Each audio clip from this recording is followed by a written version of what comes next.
Hi, everybody, and welcome to this week's edition of Straight Talk, sponsored by Inglis and Darley. My name's Brent O'Brien, and joining me, as per usual, is Tim Rowe. This week, Racing New South Wales tightens its grip on the racing landscape through a landmark national tote agreement with Tabcorp. Questions linger over the long-term implications of the deal as the national tote moves closer to launch. Inbreeding and bloodstock. Hong Kong investors reaffirm their commitment to New Zealand and Australia despite missing out on the Oak Stud. Australian bloodlines dominating again in Japan. And our latest run the numbers examines trainers, owners and stallions shaping the future through juvenile ranks. While in wagering, Tabcorp again strengthening their retail footprint through a major new venue agreement, while bookmakers continue to carve out increasingly distinct digital strategies in the battle for customers. Tim, let's kick off with, I guess the topic we'll talk about most here and probably the longest will be the national tote. Now, we've got sign-off, I guess officially, just in terms of where the process sits at the moment.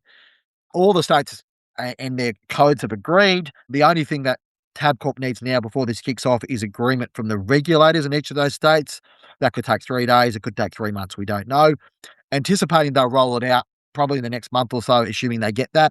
There had been an August 22 touted as a date, but Tab have sort of denied that they would do that. And, I guess they're probably keen to go slowly. But it'll be interesting to see what this impact this makes. I guess from your perspective, Tim, how significant was the deal between Tabcorp and Racing New South Wales, which came about yesterday, sort of, as Peter Volandes heads off on his much vaunted long service leave and going to be executive chairman of the Australian Rugby League Commission.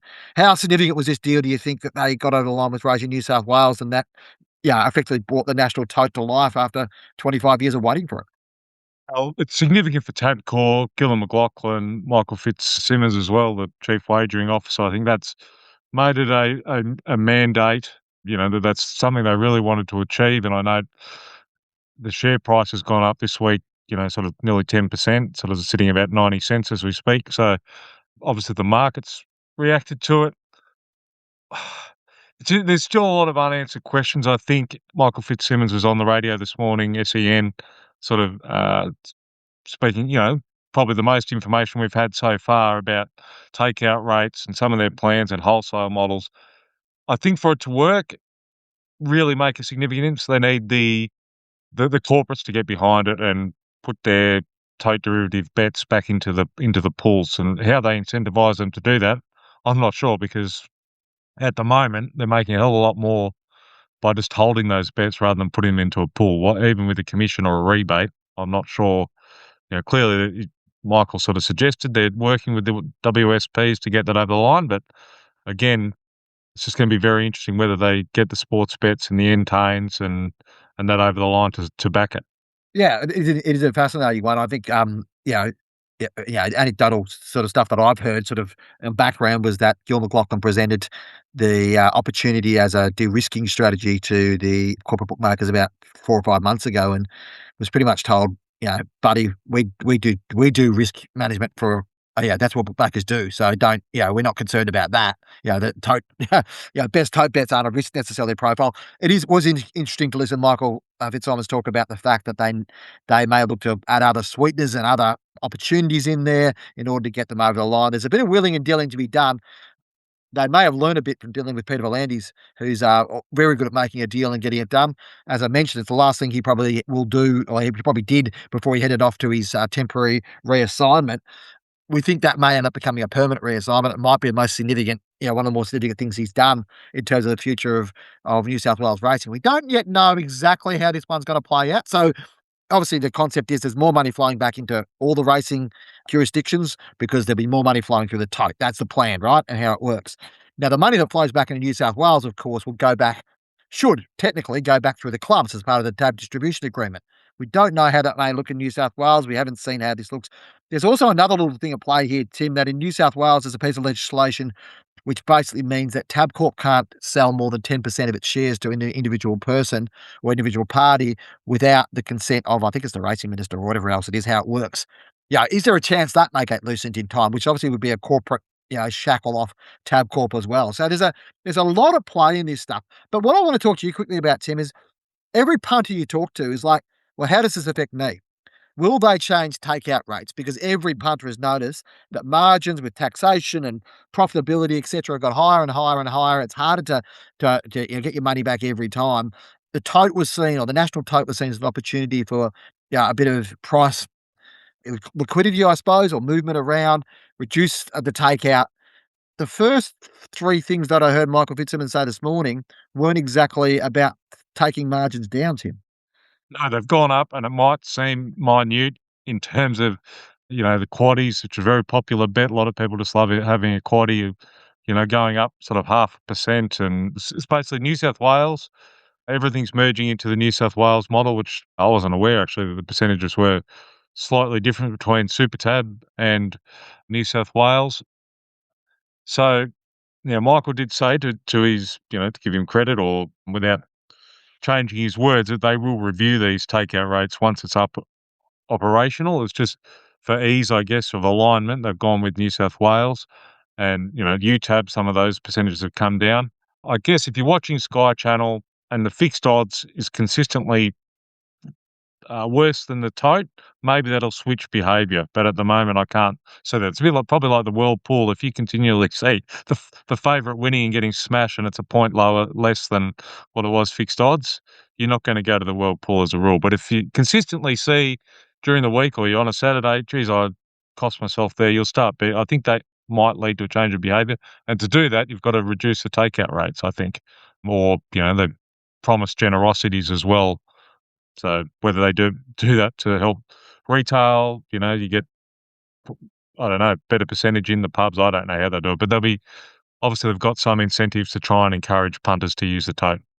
It'd be fascinating to see if we get some breakdowns for the PRAs in the next 12 months about what the actual material revenue difference will be and what that looks like, and whether it's, because I think there's a sense here that it's important to do it, but the impacts of it won't yet be known. So I think like there's a few things to play out here. Obviously, getting to this point, like, I think I put in the newsletter today, kudos to Gillan McLaughlin and Mike Fitzsimons and the Tabcorp team for getting anything on a national basis in Australia. We know how difficult that is, Tim. We write about this dysfunction, national dysfunction every day. So to actually get that across the line will be interesting. The day-to-day effect on tote punters won't be significant. What was also interesting, for something that Mike Fitzsimons said this morning, Tim, was that he was talking about Whirlpool and that they'll have a chat with Whirlpool about the takeout rates. I don't know if they have that conversation will go, because I'm tipping the way that a Whirlpool and obviously driven from Hong Kong operates is, you want to be part of our gig, you pay our prices. And I think for Australian punters, it'll be an interesting one, because trying to like, the key for the tote will be trying to get the mass punters back, won't it? It won't be trying to get like big punters will be important, that sort of stuff, but it would be trying to convert the masses back to it. Well, where do the masses bet on? They bet on big Group 1 races.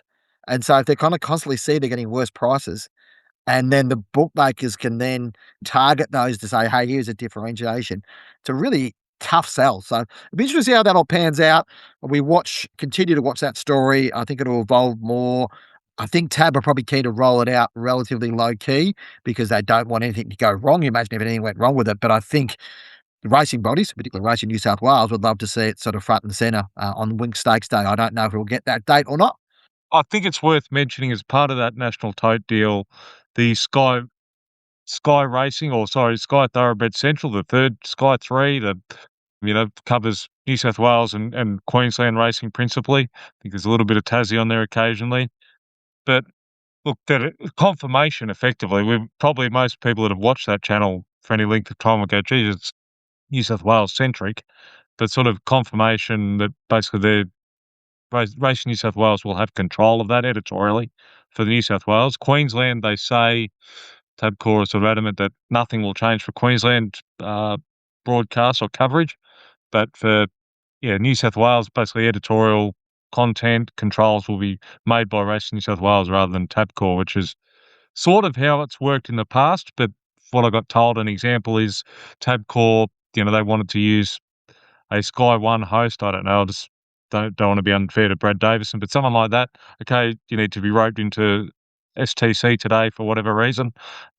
Or next week on the rostering, they would have to get written approval from Racing New South Wales. Seems it's quite an oddity, I would suggest, but that's where it's at. And basically, Peter V'landys said in the release that they're promising big changes to sort of embrace modern consumer habits, I guess, to try and make racing appealing. So it'd be interesting to see what happens there going forward for viewers, the staff, or on-air talent, and things like that. It's a bit unclear at the moment.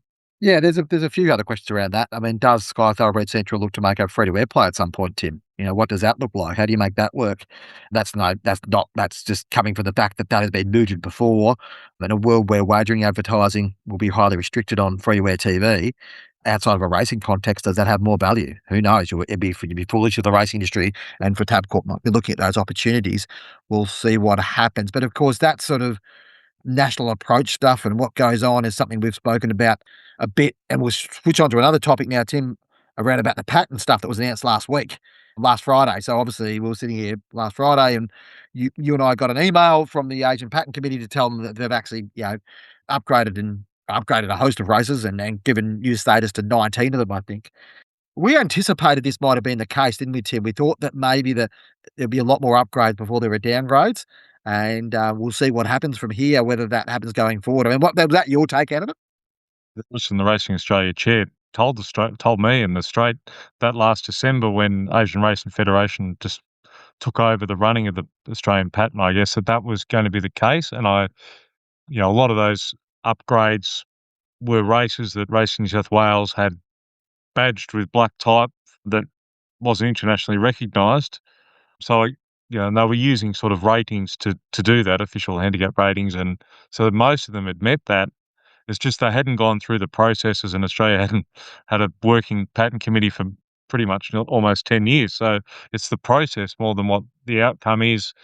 Interesting, the Golden Eagle must have rated up to expectations last year, because pre that, as strong as the 2024 Golden Eagle was, I think was there 8 subsequent Group 1 winners come out of the race. It didn't actually meet the handicap, narrowly missed out. I think it rated 114 or something like that, and it needs to rate 115 for 3 years in succession, something like that. I'm sure the experts will correct me on that, but I don't think anyone can argue it is a very good race. Whether it should have been implemented or the prize money's obscene and far too much, that's another separate argument. But it is a very good race, and I think it does deserve Group 1. And, that Asian Patent Committee have sort of made their decisions up till end of December, and we'll find out sort of from their September meeting what they decide for the rest of the racing season from January to end of July next year. Yeah, and you would think that probably the conversation around this, again, a bit like the national tote, will roll on for the next 18 to 24 months, I think, Tim. It'll be probably this time next year where we're gonna start seeing possible Group 1 racing downgrades, and those races that have sort of been put on notice of having to sort of, either pivot or, risk their status. And we'll move to 77 Group 1s at this stage in the upcoming season. I don't think that'll change. The amount of stakes races has increased. The state by state, Victoria still has more stakes races. Victoria and New South Wales now have 31 Group 1s apiece, so it sort of gives a bit of parity to them, the Golden Eagle promotion. It is kind of interesting. The Golden Eagle is actually mentioned in the discussions around Racing New South Wales' deal with TAB, to saying that they will help fund the Golden Eagle moving forward, which, as you mentioned before, is a significant. It was supposed to be funded by odds and evens, as I recall back in the day, Tim. That I'm not too sure how that worked out, but yeah, no, it's interesting one to sort of work through that. But you just do get the feeling that, what we're seeing now and what goes forward, I think what we should be aiming towards, Tim, is getting to a point where we actually have a functioning Australian patent committee. Definitely, and there's BTAG at the moment, which is an advisory committee, and there's signed non-disclosure agreements, so getting information out of them isn't, well, near on impossible, is impossible. But we're told, I think we've both been told it wasn't what was recommended, or the upgrades and downgrades that were made last week when it didn't follow exactly what BTAG suggested. So it is advisory. They're not obligated to follow that. I just, will be interesting to say there won't be any fewer Group 1s this season. Well, there's a Sydney Cup, Queensland Derby, those sort of races. Do they just get placed on a warning, or does the patent committee pull the trigger and say no? Sydney Cup's a Group 2, things like that. Yeah, there's only one downgrade. I'm sure there'll be more coming for the second half of the season. Yeah, yeah, and yeah, it's one of those issues that rolls on the patent national tote. the ATC Racing New South Wales Dash, which had a new little chapter in the last week or so with, ATC officially going into administration. The Racing Reform Group have raised concerns about what that means. The hazard review is set to be released probably in the coming weeks, maybe. We don't know. These are the sort of issues that continue to roll on within racing. Racing ministers is another one. I noticed earlier in the week that Western Australia's Don Punch is now the racing minister there, replacing Paul Papalia. And breaking news this morning, Tim, was that it looks like Tim Mander's going to be restored to his spot within racing minister within Queensland, and obviously Olympics minister as well, after a brief investigation was dropped. There'll be more details on that in the straight, but never a dull moment. And then you go globally, what's going on? We've got Chicago's Hawthorne Racecourse closed this week. Obviously, we've done a few stories about American racehorses closing, courses closing in the last little bit, which is interesting enough in itself. I thought this was supposed to be the quiet time of year, Tim. It doesn't seem to be the fact. There's plenty to keep us writing about. It feels like certainly the foot hasn't got off the accelerator here at the straight in the last couple of weeks. Keyboard's actually there's a couple of keys that just aren't working quite properly. That probably says how much of a bashing I've been giving it over winter. So, yeah, there's always something happening, isn't it? Every time we think there's a quiet day and we might battle to fill the straight or provide new content, multiple things happen at once, and I guess it is a sort of dynamic industry in many ways, and that's probably why we love covering it and being involved in it. Yeah, my keyboard's literally on three legs. I've got a little thing holding up on one side. It rattles terribly every time I get stuck in it. And I do attack the keyboard with vigor, Tim. You've ever seen me in a full flight. I can destroy a keyboard, but that's what we do here at The Straight. We try our very best. The following segment is brought to you by Inglis. Entries are now open for the 2026 English Ready to Race sale, Australasia's leading breeze up sale, and the auction that produced Group 1 winning colts Tronbolt and Libertad this season. The sale continues to set the benchmark, recording a gross of more than $20 million in 2025, with an 81% clearance rate and a $100,000 median. Buyers from across Australia, New Zealand, Hong Kong, and beyond continue to target the sale for its proven results and outstanding graduates. The 2026 Ready to Race sale will be held at Inglis Riverside on October 15th, with entries closing August 7th. Visit inglis.com.au for more information. Tim, we eventually turned the page into the breeding world, and as I mentioned last week, it's a relatively a bit of a quieter spell in the breeding space, probably in the bloodstock space as well. A bit of overseas stuff to sort of cover off, but interesting story during the week, Tim. You covered off the guys that had been linked with the purchase of the Oak Stud, which ended up sort of not proceeding because of other parties being involved and whatever else. There's a bit of a background to this story, sort of, and their investment within Australian racing, Australasian racing. Do you want to sort of talk us through that? So Tony Ryder and Milan Park sort of swooped in, and it was a bit of a shock to even, I some might remember wrote a story sort of, I don't know whether it was early June or May that a sale of the Oak Stud was pending, and that Hong Kong, with a consortium of Hong Kong, pretty much had it done, and it's just a matter of time, as it had been linked to sort of 16 months or so. And then Tony Ryder, who's Milan Park's the neighbouring property, said, "You know what? If I don't do it now, I'll never do it. I should have a crack." And he came in and made an offer, and Dick Carriman and Rick Williams, who manages the Oak Stud there at Cambridge in New Zealand, took the offer, sort of left the Hong Kong consortium, you know, up the creek without a paddle sort of thing. And they could have chucked in the towel and, said they're hard done by, but no, they're pressing ahead. They had been buying mares, and they're continuing to buy mares to, for their burgeoning breeding portfolio in New Zealand. They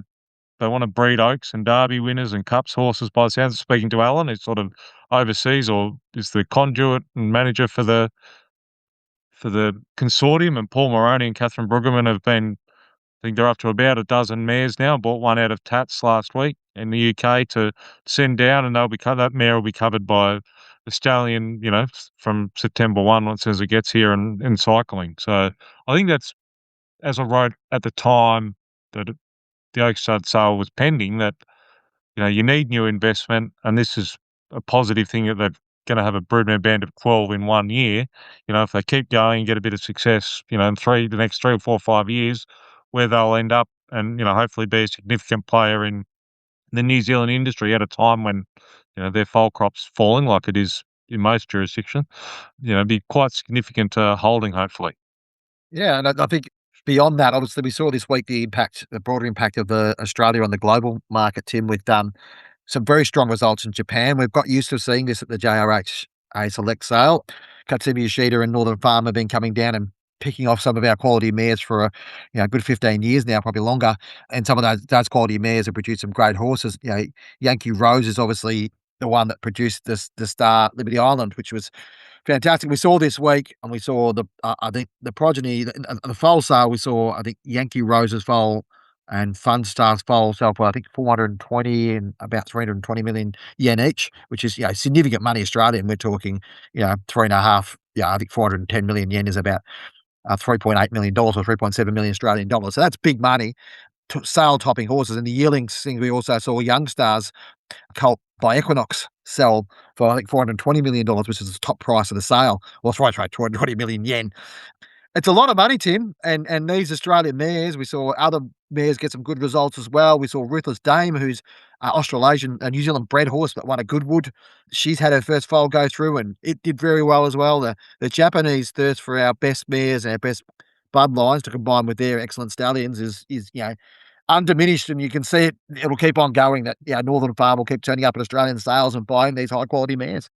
Yeah, it just seems to, I don't whatever it is, the Knicks with the Japanese stallion seems to work, sort of targeting those mile sort of, or 1,400 mile, 2,000 meter mares that are high class, just seem to nick over there, and given the numbers that are over there, they seem to probably outperform what they should, given, what they're up against, and this is always a good horse popping up every season out of an Australian mare.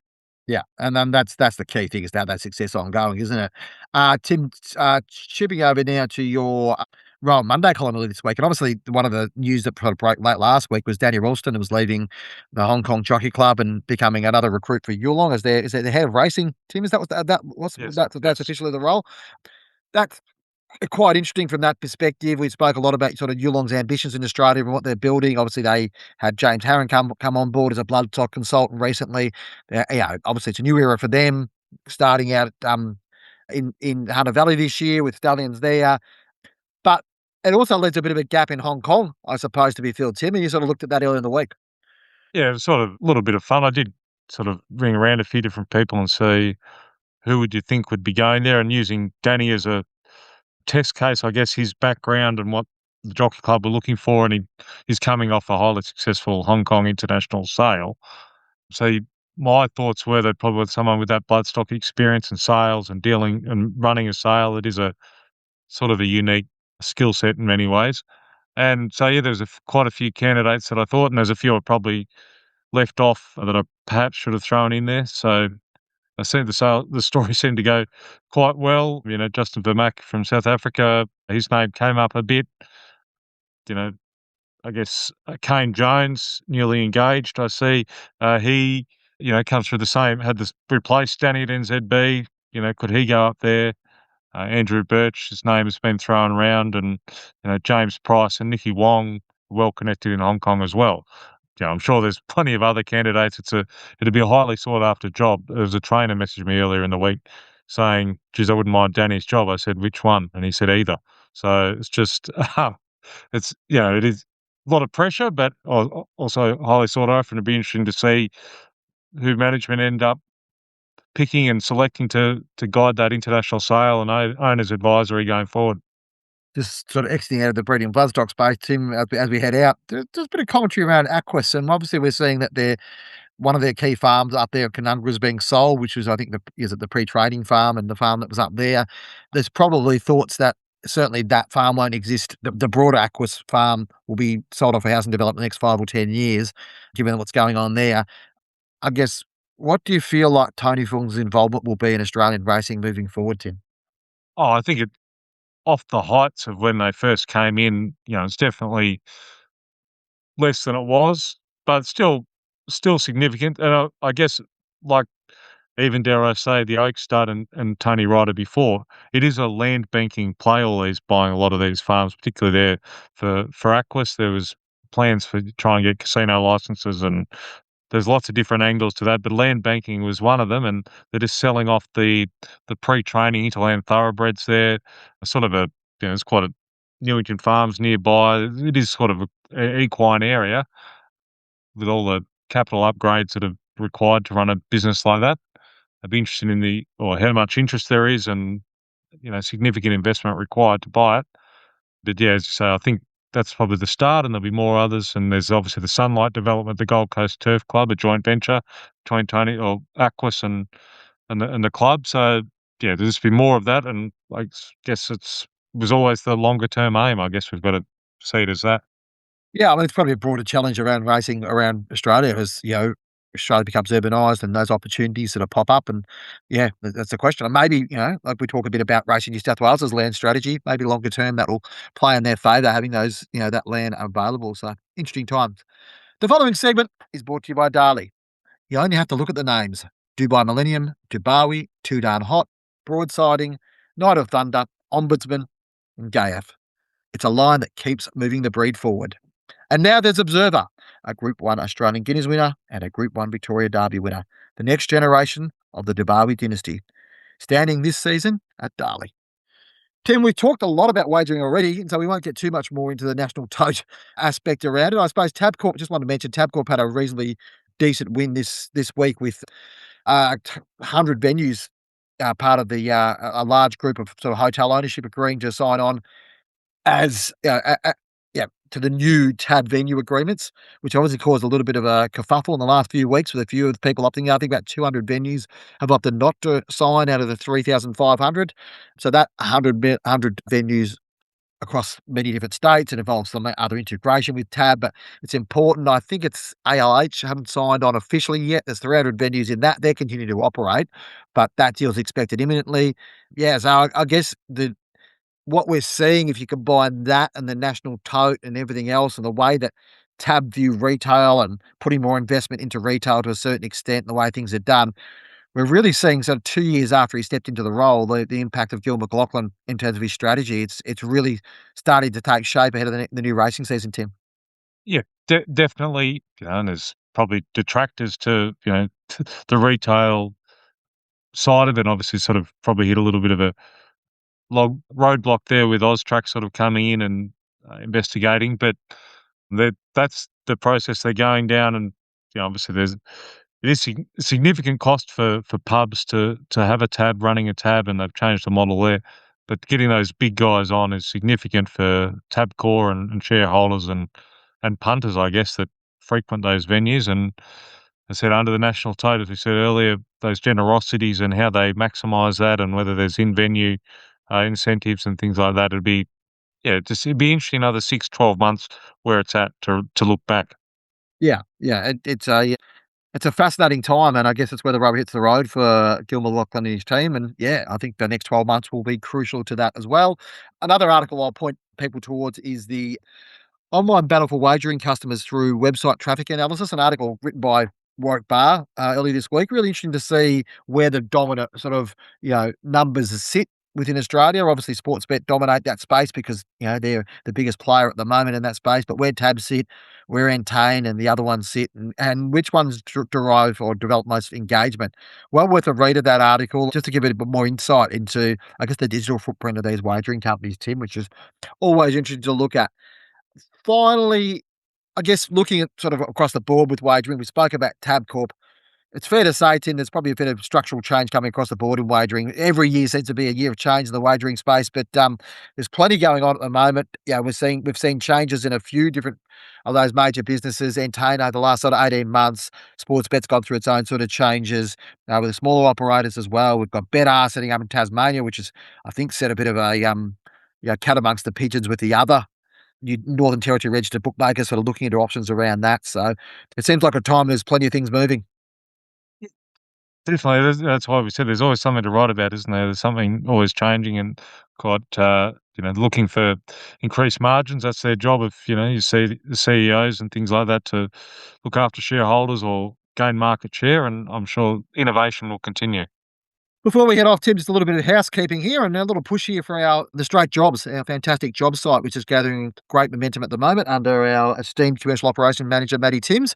If you're looking for your next opportunity in racing, breeding or wagering, or searching for the right person to join your team, the Straight Jobs is the industry's dedicated careers platform, connecting employers with talented professionals right across the thoroughbred sector. For the latest opportunities, industry careers, go to jobs.thestraight.com.au.